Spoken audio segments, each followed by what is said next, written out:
तो पार्ट 1 में हमने देखा था प्यूमी के मॉम ने स्ट्रोक किया है। ये खबर सुन के भी प्यूमी अपने होम टाउन में वापस नहीं जाना चाहती और हम देखते हैं कि प्यूमी के पेट में एक बड़ा सा जख्म का सिंबल है जो कि ऑपरेशन के लिए हुआ था। तभी उसके भ्यूषण में हम दोनों जुड़वा बहन को देखते हैं, जिसमें से एक था प्यूमी और दूसरा था उसका जुड़वा बहन लोला, जो कि अब इस दुनिया में नहीं था। बेसिकली इसी वजह से प्यूमी उस घर में वापस नहीं जाना चाहती थी। तो कुछ समय बाद वो दोनों वापस थाईलैंड आते हैं और प्यूमी के मॉम को देखती है कि उनकी हालत तब तक बहुत ही बिगड़ चुकी थी और डॉक्टर बोलती है कि प्यूमी के मॉम को शॉक लगने की वजह से उन्होंने ब्रेन स्ट्रोक किया है। तो कुछ समय बाद प्यूमी अपने घर जाती है और एक पुराना पियानो को देखती है और उस बात को सोचती है कि कब वो दोनों एक साथ उस पियानो को बजाती थी। तो कुछ समय बाद रात को प्यूमी वॉशरूम में जाती है फ्रेश होने के लिए। तभी वो शीशे में एक सिंबल देखती है जिसे कि वो दोनों जब छोटे थे तब एक साथ बनाती थी। तो ये देख के तो प्यूमी बहुत ही घबरा जाती है और जल्दी से विल्सन के पास जाके सो जाती है। लेकिन वह भी वो देखती है कि उसके साथ ही लोला का भूत भी वहाँ पे सोई हुई है। एक जहरीला इंसेक्ट काटने की वजह से किटाई एक एंटीडोट लेता है जिस वजह से वो बेहोश हो जाता है। तो कुछ देर बाद साइबार उसे जगाता है क्योंकि अब पृथ्वी का टेम्परेचर बहुत गिरने लगा था और अगर अभी किटाई कोई गर्म जगह ढूंढ नहीं पाया तो वो जमने की वजह से मर जाएगा। तभी किटाई अपनी जान बचाने के लिए एक गर्म जगह की तलाश में निकल पड़ता है। लेकिन यहाँ पर किटाई की हालत भी कुछ ठीक नहीं था क्योंकि उन लंगूर के हमले की वजह से उसका 2 ऑक्सीजन कैप्सूल नष्ट हो गया था। लेकिन ये बात वो उसके पापा को नहीं बताता और अगर वो अपना जान बचाना चाहता है तो उसे जल्द से जल्द उस शिप के बाकी हिस्से में जाना पड़ेगा। तो अगले दिन किटाई उठकर उसका जर्नी कंटिन्यू करता है और एक बहुत ऊंचे झरने के पास पहुंच जाता है। तभी साइबार उसे पूछता है तुम्हारे पास और कितने ऑक्सीजन कैप्सूल है? तो उसके जवाब में किटाई बोलता है सिर्फ 2 है। तभी साइबार उसे वहीं पर ही उसका मिशन रोकने के लिए बोलता है और वापस लौटने के लिए बोलता है ताकि इस आखिर वक्त में दोनों बाप बेटे एक साथ कुछ टाइम स्पेंड कर सके। आप किटाई की अकेले की जिम्मेदारी थी शिप के उस हिस्से से वो वेपन लाना। साइबार किटाई को कुछ ऑक्सीजन कैप्सूल और एक वेपन देता है क्योंकि इस समय पृथ्वी का ऑक्सीजन लेवल बहुत ही कम है और इसी के साथ किटाई उसके पापा को बाय बोलकर निकल पड़ता है उसके 100 किलोमीटर वाले सफर पर। और दूसरी ओर साइबार ऑटोमेटिक किटाई को इंस्ट्रक्शन दे रहा था कि कैसे क्या करना है। तभी किटाई के सामने एक जंगली लंगूर आ जाता है। साइबार भी उसे स्क्रीन पर देख रहा था। तभी वो किटाई को यहाँ से जल्दी से निकलने के लिए बोलता है लेकिन किटाई उसके पीछे उंगली करता है जिस वजह से वो उसकी पूरी फौज लेकर किटाई को दोहराता है। दौड़ते हुए किटाई एक नदी पर जाकर गिरता है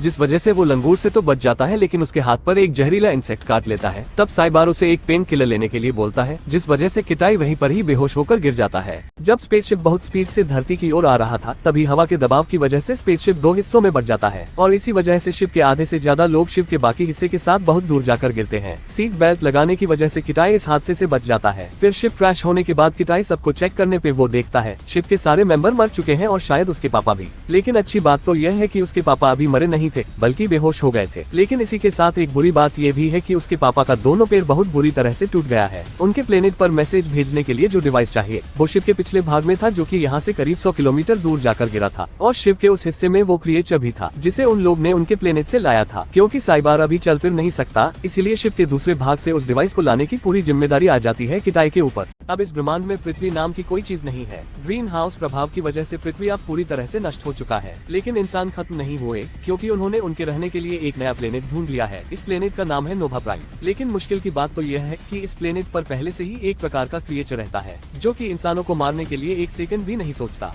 लेकिन एक प्लस पॉइंट है कि वह क्रिएचर अंधे के साथ साथ बेहरे भी थे। पर अगर कोई लोग उस क्रिएचर के सामने आकर डर जाता है यानी कि उसके अंदर थोड़ा भी डर रहता है तो वह क्रिएचर इस डर को महसूस करके उसके ऊपर हमला करता है। तो पहली बार जब लोग इस प्लेनेट पर आए थे तब एक क्रिएचर बहुत लोगों को मार दिया था क्योंकि तब उन्हें ये चीज पता नहीं था। तो देखते ही देखते 1000 साल बीत जाता है। अब हम साइबर और उसके बेटे किटाई को देखते हैं जो कि एक प्लेनेट पर कुछ रेंजर्स को ट्रेनिंग देने के लिए जा रहे थे। साइबर इस पूरे टीम को लीड कर रहे थे और इस मिशन में उनके साथ एक क्रिएचर भी था जिसे कि वह लोग जानबूझकर यहाँ से ट्रेनिंग के लिए ले जा रहे थे। दोनों बाप बेटे जब एक दूसरे प्लेनेट पर जा रहे थे तभी उनका स्पेसशिप खराब होने लगता है। फिर साइबर पायलट के पास जाकर देखता है स्पेसशिप के आसपास बहुत सारा एस्ट्रॉइड है और तब तक वो एस्ट्रॉइड उनकी स्पेसशिप को बहुत ज्यादा डैमेज कर चुका था। तब साइबर पायलट को कमांड देता है आसपास के कोई प्लेनेट पर स्पेसशिप को लैंड करने के लिए। तब उनके पास सिर्फ पृथ्वी था जिसमें कि वो लोग उनके स्पेसशिप को उतार सकते हैं। लेकिन साइबार को ये बात पसंद नहीं आया क्योंकि पिछले 1000 सालों में उनके पास पृथ्वी का कोई खबर नहीं। उन लोग को तो ये भी पता नहीं कि पृथ्वी में आप कौन से क्रिएचर पल रहे हैं। फिर भी वो लोग कोई रास्ता ना देखते हुए इस शिप को अर्थ पे ही लैंड करने की सोचते हैं। तो ग्रेविटी की वजह से स्पेसशिप का स्पीड अभी बहुत बढ़ गया था। ये पूरी इंसिडेंट किटाई के लिए बिल्कुल नया था इसलिए वो बहुत घबरा जाता है। तभी साइबार उसके बेटे को शांत करता है।